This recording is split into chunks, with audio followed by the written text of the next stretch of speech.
ఈరోజు జాతర టైంలో తీసుకొచ్చి మంచి కార్యక్రమం చేపట్టినందుకు ముందు ఈ ఊరి ప్రజలందరికీ కార్యకర్తలందరికీ నేను ప్రత్యేకంగా ఇది బహుశా శుభదినంగా నేను శుభాశిస్తుగా నేను అమ్మవారి దగ్గర మీరు శుభాశిస్తులు తీసుకుని కార్యక్రమం మొదలుపెట్టాం కాబట్టి మొట్టమొదటిగా ఖచ్చితంగా చాలా బాగా జరుగుతుంది. దానికి చొరవ తీసుకుని చేసినటువంటి నాయకులకి అలా చొరవ తీసుకొచ్చిన కుటుంబ సభ్యులందరికీ నేను ప్రత్యేకంగా కృతజ్ఞతలు తెలియజేస్తున్నాను.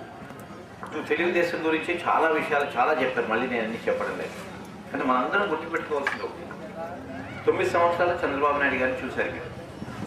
చంద్రబాబు నాయుడు గారు రాష్ట్రం బాగా అభివృద్ధి చెందితే మనకు కూడా అభివృద్ధి చెందుతాం, రాష్ట్రం యొక్క అభివృద్ధి వచ్చినప్పుడు మనకు కూడా వచ్చే ఇన్కమ్ కూడా పెరుగుతుందనే భావంతో రాష్ట్రాన్ని చాలా బాగా తీసుకొచ్చారు. అప్పుడు రోడ్లు అవుతాయి వేసింది కానీ, చెరువులు తవ్వించిన కానీ మీరు అన్నీ చూసుకోండి. 9 సంవత్సరాలు అయిపోయింది. ఈ 9 సంవత్సరాలు అప్పుడు ప్రతి పైసా అప్పుడంతా 25,000 కోట్లు ఉన్నది దగ్గర 70,000 కోట్ల వరకు ఇన్కమ్ తీసుకువెళ్తే అదే రాజశేఖర్ గారు ఖర్చు పెట్టుకుని అందరికీ పనిచేయడం.